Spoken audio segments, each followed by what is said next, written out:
kinakuan man yun. Hey.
Okay.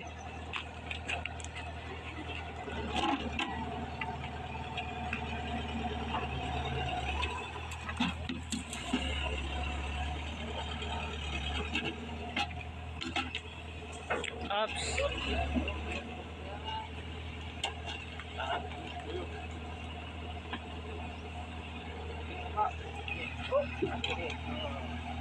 Baba.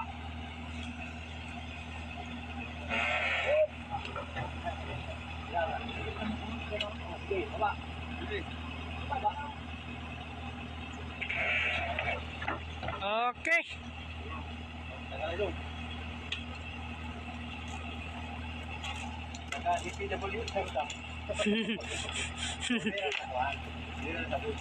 So, kuha sa barangay.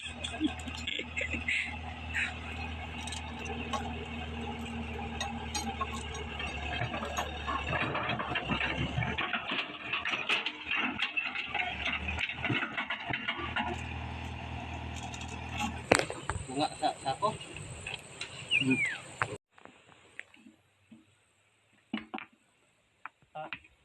Ano na? Halo na ito ibutan niya. Balik. Sige daw, dogan ni dani nyo gligwatin ha para mo ana mo kuan. Sibog ay dili bantay patay og isa. Dito isa. Oh. Nagal lagi naman iro. Kana pait na. Pait na.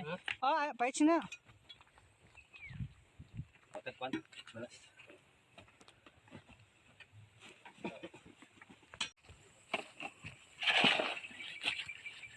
Hello. Ayun, nagpagawa na kami ng aming mini farm. Ang farm na yun ay taniman ng aming aviark, sweet aviark jackfruits. So, yung nilagay kanina, yun ang culvert na pag umulan, pag bumaha, doon na siya dadaretso ang tubig. Hindi na pupunta sa kalsada. At pwede na rin yun at the same time, pag naayos na yun, pwede na siyang daanan ng sasakyan kung mayroong sasakyan in the future. So, that's it. Ituloy natin ang panunood ng video.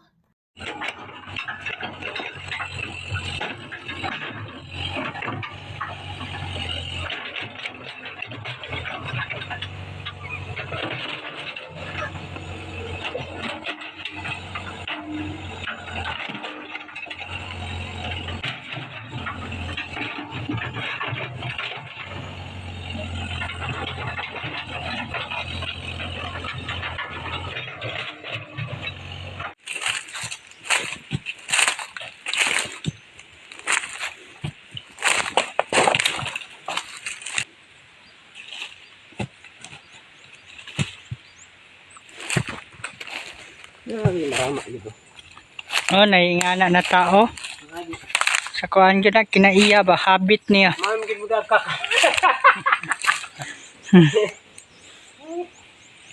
Grabe mo dagkuan. Kaon na.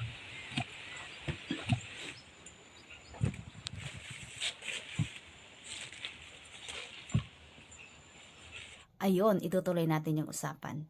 So, natapos na yung aming pagpa-fencing. Nagkaroon kami ng kaunting problema kasi yung muhon, nakalagpas kami sa muhon nung ibang may-ari. So, which is, ang may-ari noon is sister ni ng aking asawa. So, kaya pinausog namin, tawag nito, tinuwid. Then, tinanggal yung sa kabila, yung una na mali, nilipat dito sa bago. Kaya, nag-ulit na naman ng gawa. So, yon nagdoble-doble na yung gawa na naman. Instead na itatanim na sana yung aviark. So, ganun talaga.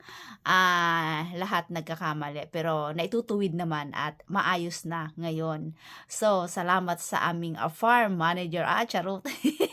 Salamat sa aming farm manager. So, farm manager ka na ngayon. Hindi mo yan alam. Farm manager ka na. Salamat sa tawag nito, nag-sacrifice ka sa aming maliit na taniman. Maraming salamat sa iyo. Ang pangalan niya is Jujo. Oo, ang pangalan niya. So, yon. So, tutuloy natin yung panunood.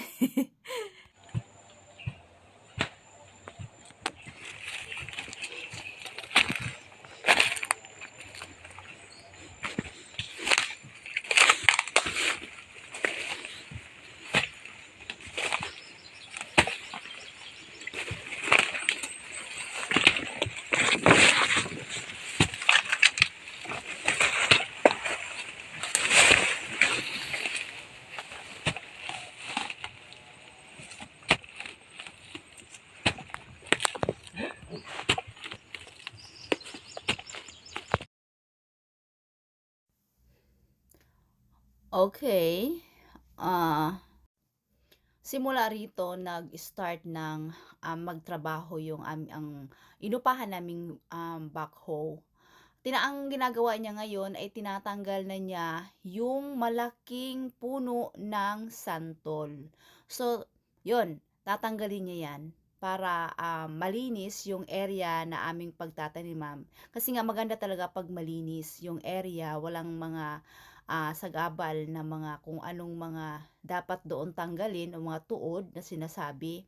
Mas maganda siya, malinis, at kung pagdating ng panahon ay mag-grass cutter kami, hindi masisira yung grass cutter namin.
Ay, kato, pwede na dito.